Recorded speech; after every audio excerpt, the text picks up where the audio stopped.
Randy Vance coming to you from Central Ohio. It's another beautiful morning here. It's summertime in Central Ohio. We've got beautiful pink roses that are blooming in clusters, as you can see here. And we've got the fragrance of those is incredible. But maybe you can help me with something here. I wanted to show you my lilies. And the problem with my lilies, if you'll notice the one stem that's probably the tallest, you've noticed probably that it's missing a few leaves. Unfortunately, I've had some critter activity. I got a small rabbit that seems to have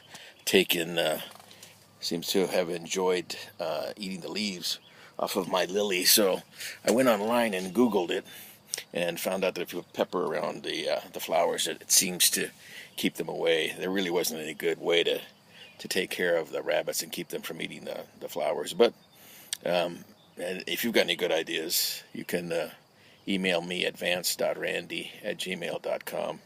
If you've got a good way to keep the rabbits away, I appreciate it. It's funny because I have tomatoes, and I thought for sure that they were going to go after the tomatoes, the leaves, and the fruit, but nope.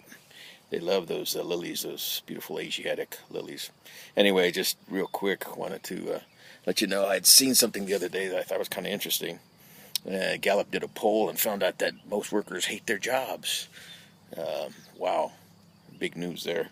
But they said that 7 out of 10 workers have checked out at work and are actively disengaged.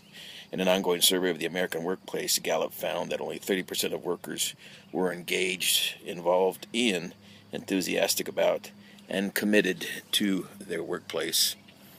In fact, a fellow had a response as you go down and you look at the responses, he went on to say, yeah, command and control culture sucks. I've seen it slowly creep in my work environment over the last 2 decades.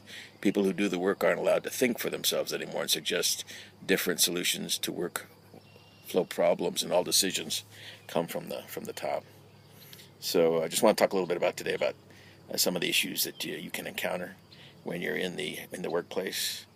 Just recently retired after 30 years, and found that as I got closer towards my 30 years, things were just crazy. There were pressures put on top of pressures, people leaving the workplace, basically, and so you had fewer people to do the job. More of the jobs that needed to be done were then placed on you, and so it got to be quite stressful.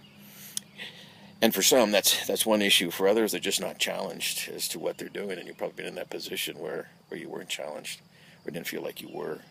So coming out of that environment, I can kind of see what Gallup's saying. And I don't want to disparage work, because we all need to be, those positions all need to be filled to make whatever organization or corporation work properly. We need to all do that. But sometimes what goes on within the workplace just can kind of suck the life out of you after a while.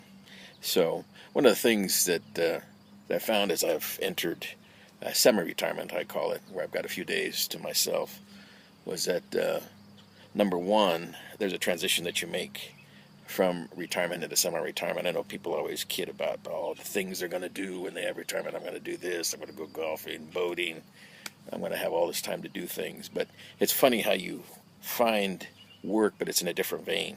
It's work possibly that you want to do, something that interests you, maybe a hobby. Maybe you want to be with an organization where you can volunteer your time to do things.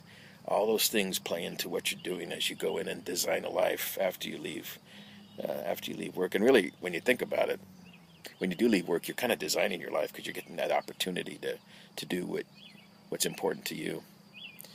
So as I've gone and transitioned in, it's not that you just go and play all the time, but that you do work that may be meaningful to you and that may fulfill you in ways that maybe you don't do on your current job.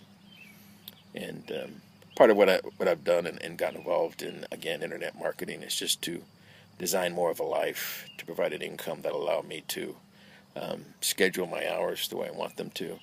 I think I mentioned in one of my other videos taking care of my mother and mother-in-law who are older and need to get around, can't drive anymore. So you may be fitting into one of those categories. I don't know. Maybe you're in the midst of your job, the years in your job, and you still got a few years to retirement, or maybe you're getting towards retirement.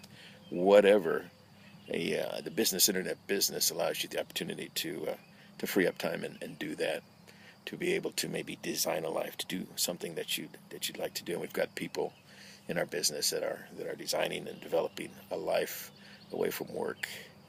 And it's even just as you get into internet marketing and business, there's some work involved. I'm not looking for people who just want to come in and make money and then just kind of sit back, but looking for people who want to work hard, develop a business, but develop a business that'll give them something in return. Because just think about it. I mean, how will you feel when you have the ability to wake up at whatever time you want to wake up, move into your study at home, sit down, take a look at your computer, do your work through your computer, maybe for 2 to 3, 4 hours, and then be able to take the rest of the day and do what you need to do? How will that make you feel? So think about that, and then picture that in your mind. And then if you're interested, there's a link down at the bottom there. Take a look at that and find out more about what can be done. So anyway, I can hear the birds in the background, and that's probably time to wrap this up. But have a good day, and if you've got any ideas for those rabbits and how to keep them away from my flowers, vance.randy@gmail.com. Let me know. This is Randy Vance from Central Ohio.